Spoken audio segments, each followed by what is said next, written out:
abandon all hope. Hope, in reality, is the worst of all evils because it prolongs the torments of man, said Friedrich Nietzsche. There seems to be two hopes. One type of hope is a force for good, and the other a force for great evil. Put simply, when hope motivates action in the interest of the person taking action, it seems to be a force for good. When hope demotivates action, it seems to be a force for evil.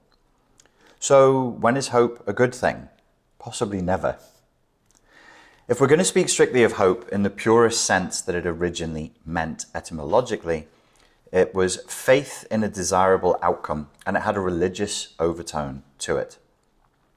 The word was Hopa. It came from the North Sea Germanic Languages. In Frissian, there is a word Hopia, and we can see in modern Swedish the word Hoppas. I encourage hope in my clients and people who follow my content. I encourage hopefulness when people are frequently in a state of learned helplessness or despair. Typically, my stance would be, okay, you think things can't get better, but they actually can, and we do need to create some space for proactive optimism rather than a passive hopefulness. And this could be said euphemistically to be a good hope.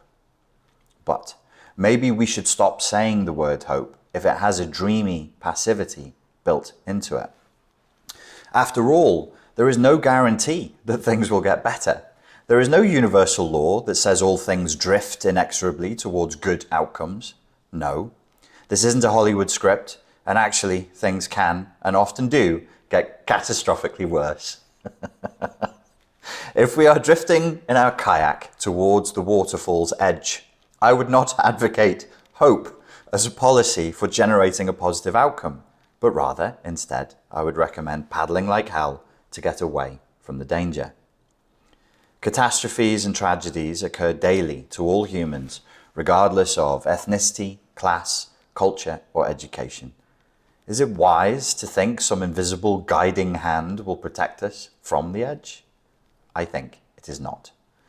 I would propose we need to be active, cynical, skeptical, and brutally rational when looking at the course of our lives. Many people drift into the weeds. Still more drift right over the edge. Perhaps we should abandon hope altogether in favor of proactive, pragmatic optimism. Pragmatic optimism puts the locus of control, which is the power center of control, back into the hands of the individual. Blind hope puts the locus of control outside the individual and potentially into the hands of anyone who would be of a mind to take it. In hope, there is a potentially malignant passivity implied. In this darker permutation of hope, we don't have agency. Our locus of control is external. We are just passively wishing that things will get better without us doing anything, without us changing anything, or taking any kind of control in our lives. As I present it here so far, you might be thinking, well, that doesn't sound too bad. It sounds like Nietzsche really was overstating the case when he said that hope is the worst of all things. So, let me put it this way. Hope becomes a doorway, an opening, a breach in the armor through which bad actors and their plethora of platitudinal poisons can quietly and silently pass through. A doorway called hope into which all manner of corruption can and will pass. Passive wishful thinking is an infantile response in the face of stressful or overwhelming situations. Because it comes from passivity, because it comes from an infantile, childlike place, it is irrational. When we are infantile and when we are being irrational and not looking properly and reasonably with an adult head on our shoulders at the data, we become very impressionable and very easy to manipulate. In this state, we are like an open wound to charlatans and tricksters and con artists, to the politicians, marketeers, salesmen and hucksters who tell us, don't think for yourself, don't act for yourself, just wait. Trust in me or trust in this external object and all will be well. Just keep hoping, just keep waiting, all will be well. And Isn't that message what we all secretly want? Isn't this our own weakness? These hucksters grant us permission to do what we already want to do in our secret hearts, to forego the responsibility of agency in our own lives. Waiting, hoping, blaming, and complaining is very easy. Processing information, thinking with discipline, and taking consistent action towards an end goal is hard.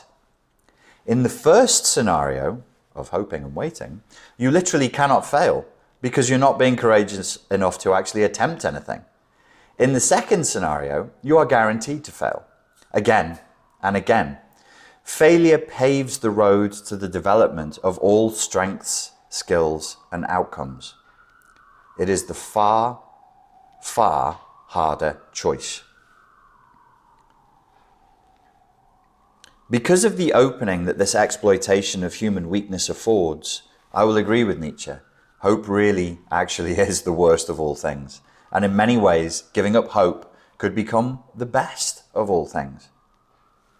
Because giving up hope in a scenario where you're clinging to an externalized locus of control, to a savior, or some external ideology that is going to save you, will cause you to continue to suffer exactly as you already are. Living in passive hope means the day you lived yesterday will be the day you live tomorrow, over and over again until you die. This will be as good as it gets forever. Let that sink in. If you want change, my friend, you are the one who has to make it happen. The theme is now recurrent. Where we offer up our agency and sovereignty to others, evil and suffering is always the end result. Where we choose to be rational, to be courageous, and to reclaim our agency, and to concern ourselves with our sovereignty, and with looking, which takes great bravery, at the data just as it is, facing reality just as it is, then positive, healthy outcomes could be the result. But there's no guarantee. To that extent, you shouldn't really be drawing hope from me. You shouldn't be drawing hope from anything you can read, anything you can hear, or anything that you can consume. Give up hope. Be optimistic and cynical, but be proactive. Take action. Take action over and over again. Set your intent, take action with consistency, and never give up. Change is hard. Taking action is hard. I'm not offering you an easy solution here, as there simply isn't one. Most people fail this test. If you don't want to be a statistic, you will need to cultivate a very strong will and an extremely clear intent. But first, give up hope that the solution will be poured into you as though you were an empty vessel. Sometimes it is good to be yin. It is good to empty the cup.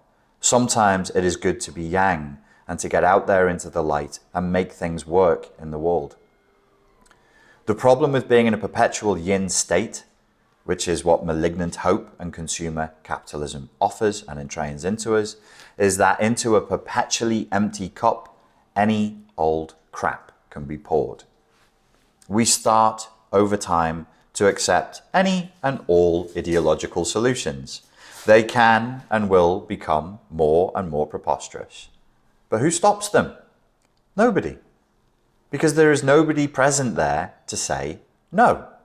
Just a passive grouping of empty cups clanging against each other, making hollow, reactive noises and fretting. If you want your life to improve, give up on passive hope and other people, other institutions, other external objects. Give it up. Let go of ideology. Let go of some promised utopia just over the next hill, comrades, and accept with courage that this is where you are. This is your life. It's your body. It's your brain. It's your time, and it's your responsibility. And with that weighty burden of responsibility comes precisely the equivalent amount of power to change things in your own life. Responsibility, as we all know, does not exist without burden, but there are no rights without responsibility, and there is no agency without responsibility. So we need here to claim that responsibility and the power that goes with it for being proactive, for being somewhat optimistic by focusing our intent on the best outcomes, for being rational, level-headed, emotionally regulated, and for looking at reality just as it is. To succeed in the task of making sense of the world, and to succeed in the task of having an effect in it. So, let us abandon hope and embrace responsibility, agency, and sovereignty as adults. After all, nobody is coming to save us.